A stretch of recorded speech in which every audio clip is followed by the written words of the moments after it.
Welcome to The Approach Shot, the golf show that's more laughs than links, more stories than strokes, more guffaws than golfers. Here are the hosts of The Approach Shot, John Ashton and Neil Michaels. You've been waiting all week. I know I have. With bated breath. That's only because I eat worms. That's right. Exactly. He is Neil Michaels. I am John Ashton. Hopefully you are aware of who you are.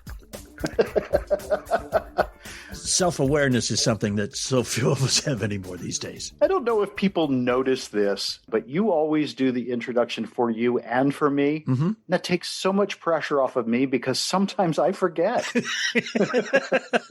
Hi, I'm John Ashton, and he's Neil Michaels, and I'm like, oh, thank goodness. That's who I am today. Okay. I didn't have to go look at my driver's license again. I tell you, that is just an example of how bad the world is getting. Is it? We're going to hell in a handbasket. You got to admit, right? I'll wait to see why before well, I mean, people aren't working. There are businesses all over the world who cannot find employees. Do you know how bad it's getting? How bad? It is getting so bad that I understand they're now allowing long-haired, freaky people to apply. They need not apply usually. Imagine that. Look it up. 5-man electrical band. Yes. Two old DJs doing old lyrical jokes don't go over with lots of people. You know how they say these are inside jokes? It's only because we're both inside. That's right.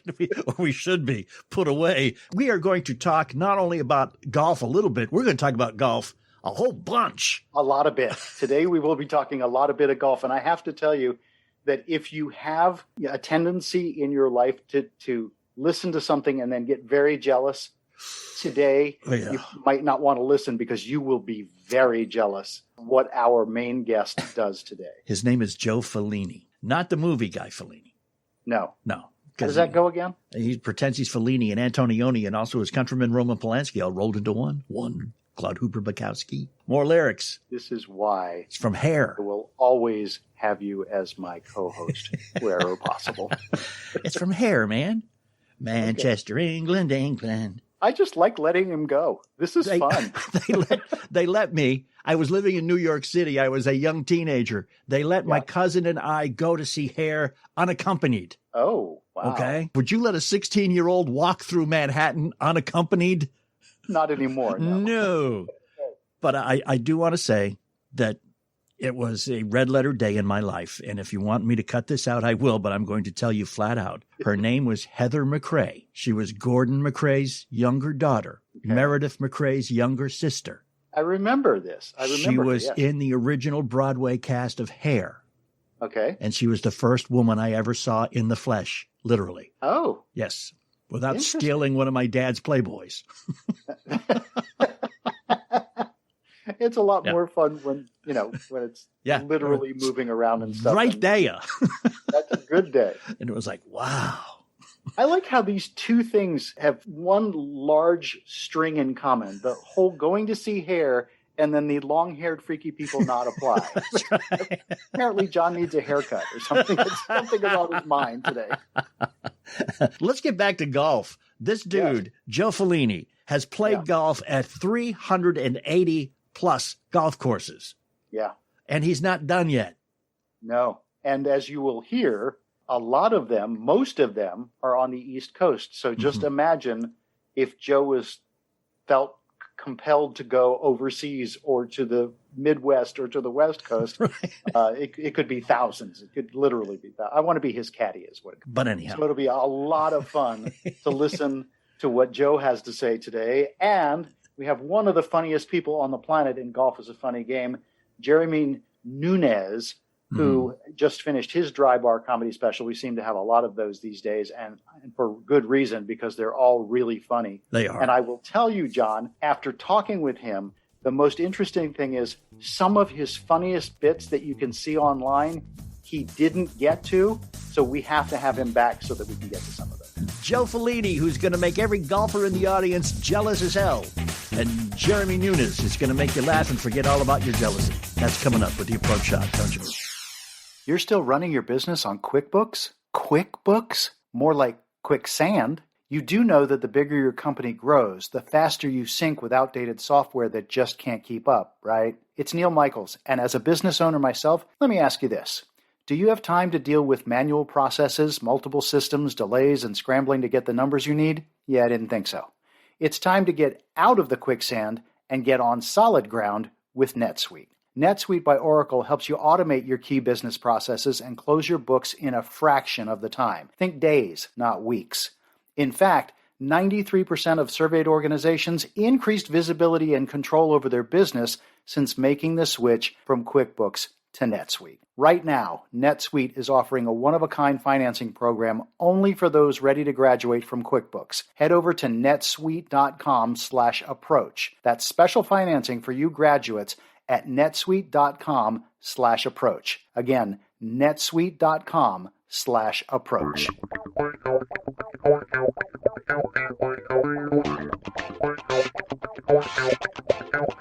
And we do thank you for sticking with us. We are The Approach Shot. I am John Ashton. He is Neil Michaels. Joe Fellini is our guest. And Joe, I have been told that you have played golf basically everywhere. And my reaction was, well, the man must either be independently wealthy or got a cool scam. So which is it, man? Well, it has to be one or the other. It's definitely got to be the second one. Okay. That's what I was hoping, because now we can share it. Beautiful. Well, I'll tell you, thanks for having me on, guys. First of all, I really appreciate it. Look forward to chatting with you about golf. A lot of the courses I got to play, I think I'm closing in on 380 courses played at this point. A lot of them were, if I went on business trips, I would schedule it just right, that I would have that 5-6 hours somewhere in there to go out and play a round of golf wherever I was. I also, though I grew up here in the Boston area, I've lived in South Carolina, Florida, Tennessee, and Mississippi. So I played in some places where you can play year-round golf too. Right. So that's helped a lot too. Joe, we started talking, you and I, about a week ago, and it was 350. So he's played 30 courses this week, John. It's been a hell of a week. Well, it isn't that good. I wish it was. I did sneak out this morning and play the New England Country Club down in Bellingham. Great Hale Irwin track. Yeah. It used to actually be a U.S. Open qualifying course. Yeah. That was why we had to move the recording to this time. Joe goes, I'd love to, but I'm playing in Connecticut this morning. I was like, I want your life, man. I really do. Well, it's a lot of fun. And also keep in mind, too, guys, I did bang out a lot of these courses in the early days. I don't know if you've heard of the World Amateur that they have down in Myrtle Beach. Yes. Oh, yes. But in the early days, when it was the DuPont World Amateur, we cranked out a lot of courses during that because we had about 5 or 6 guys. We'd all meet up from around the country for the tournament, and we'd get there a week early. So we would play everybody's courses before the tournament started. Gotcha. So we were banging out 36 holes a day before the tournament even started. Myrtle Beach, I don't know if for those who haven't been there, Myrtle Beach has so many golf courses that you can actually hit a ball out of bounds on one fairway and find yourself not only on another fairway, but on another golf course. That's true. It is true. Absolutely. Yeah. Absolutely. And I'll tell you, man, they've got some great courses there. They, some of the lesser courses, sadly, from when I played in the DuPont 30 years ago, some of those courses didn't make it. Sadly, some of them like a Raccoon Run or even John Daly's course, Wicked Stick, went out a few years ago, which was a shame. I got to play that before it closed. But, I mean, you look at places like Caledonia and TPC and Tidewater and just great courses down there. You could easily put together a trip to Myrtle Beach for 2 weeks and not even think about it. Oh, yeah. And there's like 105 golf courses or something within Myrtle Beach. And there's an interesting part about that. My in-laws used to live in North Myrtle Beach, which is in North Carolina, where Myrtle Beach is in South Carolina. And there are a whole bunch of courses in that section as well that's completely different than Myrtle Beach and is marketed entirely different. They lived on a course in Carolina Shores, and same thing. You could hit on Carolina Shores and then pack up and drive a mile, and you're on another course. And it's just, you're right, it's a fantastic area for golf. You're talking about that Calabash area. That's right. Spectacular. I mean, and they even lost some good courses. I don't know if you remember Marsh Harbor. Yeah, sure. Marsh Harbor was a fun little course, and we used to love playing that course. And again, that was the one that didn't survive 10, 15 years ago, sadly. Did you ever make it to Patriots Point or Wild Dunes down in Charleston area in South Carolina? It's funny you say Patriots Point. I did play that. 3 years ago we did we have an annual golf trip and we go someplace different every year. And we went to Kiowa that year. And a good friend of mine lived in Charleston. And he said, hey, why don't you come up and meet me? We'll play Patriots Point. We'll have some fun up there. Really fun course. Really enjoyed it. I mean, very different from what you're going to see in Kiowa. That one. And we also played a course south of Charleston in, I think it's Hollywood, Florida, called Stono Ferry.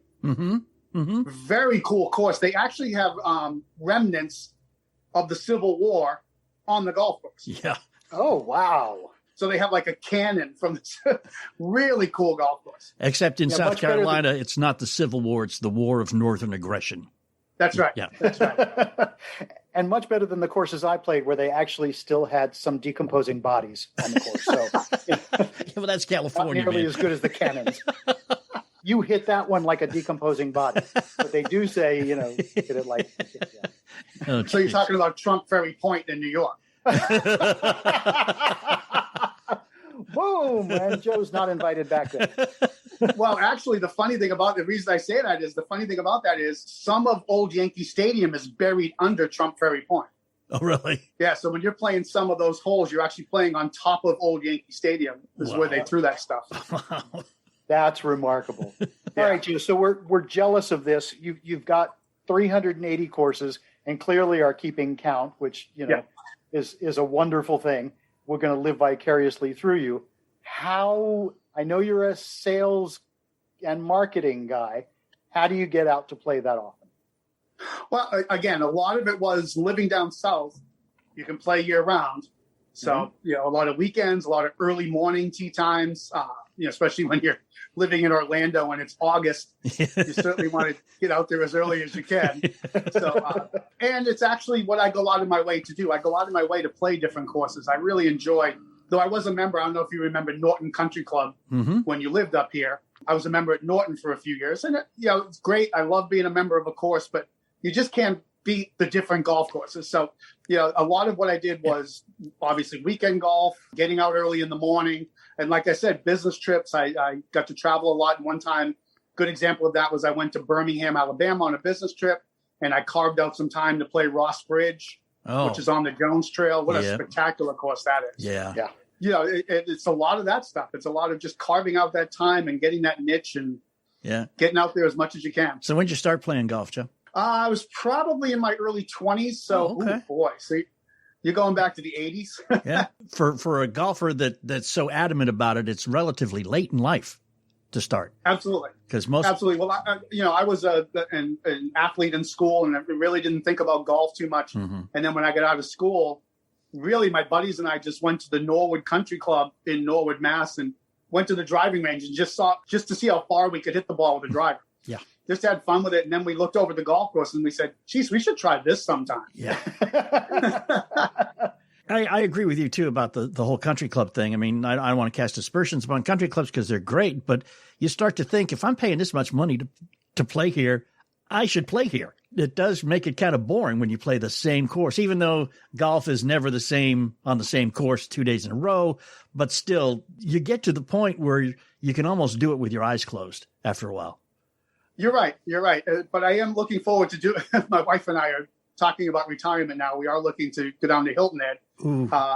And we are looking at some courses down there where we'd like to live. And, they're all communities.